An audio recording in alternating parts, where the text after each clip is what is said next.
You have to be thinking about the long-term aspect of building and fortifying relationships with people that you can do business with forever. Build the relationship.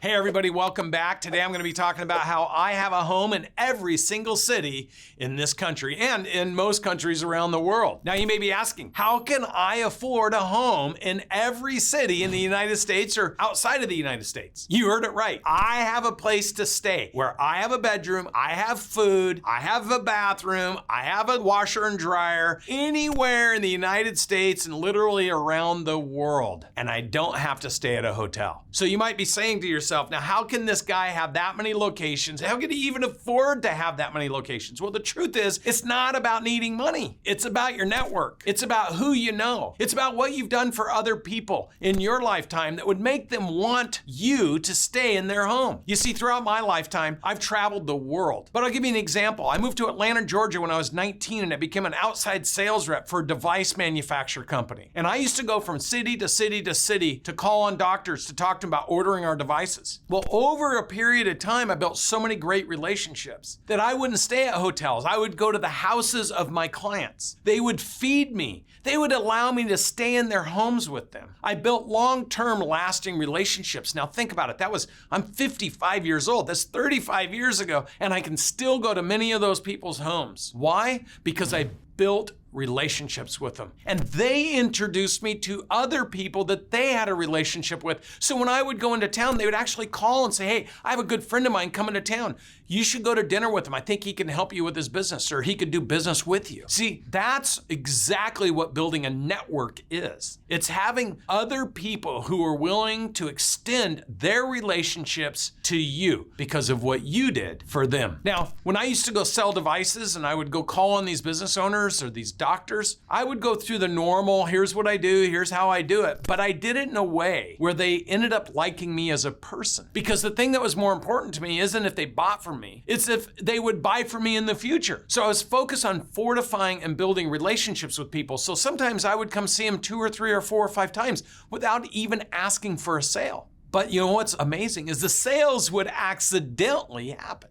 My question to you is, who are you networking with? Who are you going out and doing something for? Who have you convinced to make a decision to work with you because of the value proposition that you could bring to their life so they could figure out how to bring some value proposition to your life? So look, you might be asking yourself, how do I get in front of people to build that network? Well, I'm going to be talking about the 3 steps every aspiring entrepreneur should do in order to create their own network so large that it can increase your net worth and build your credibility within your market. Step number 1, remember, the relationship is more important than the initial sale. If you can't build relationships with people, you might even get one sale, but you won't get sales for life. I think you have to be thinking about the long-term aspect of building and fortifying relationships with people that you can do business with forever. Step number 2, make sure that you impress upon those people your commitment to ensuring that they receive the value proposition that you're presenting. I would say to people, look, until we get the result we're looking for, I won't stop taking care of you because there's nothing more important to me than the result that you're trusting me you're going to get. So make sure your follow through and the impact of that promise, that commitment is fulfilled. And then the third thing, make it abundantly clear that once you have the relationship and you get the result, ask what you can do for them to help them in their business or in their personal, professional, or financial life. I would say to somebody, look, if you trust me and work with me, I'm not going to let you down because I'm not looking for one-time engagement. I'm looking to build a relationship for life. And I'm going to make sure that what we're talking about, I'm going to help you do. And then I would ask them, when you make the decision to move forward and we get the result that we both agree we're going to work together on until we get it, what can I do for you in the process that can help you? John Maxwell talks about give a hand before you ask for one. So I would be always willing to say to somebody that I met, I would love to do business with you, but I'm willing to earn the relationship first and then the business second by understanding what I could do to actually help you. So if I help you first, then I'm certain you'll be willing to help me. So the 3 steps are: 1, make sure they understand the relationship's what you're after. Step number 2, make sure that you fulfill your promise, your commitment, whatever they do with you, that you make sure it works. And step number 3 is maybe you should offer to help them and then ask if you're willing and able to do that. Would they then be willing to work with you?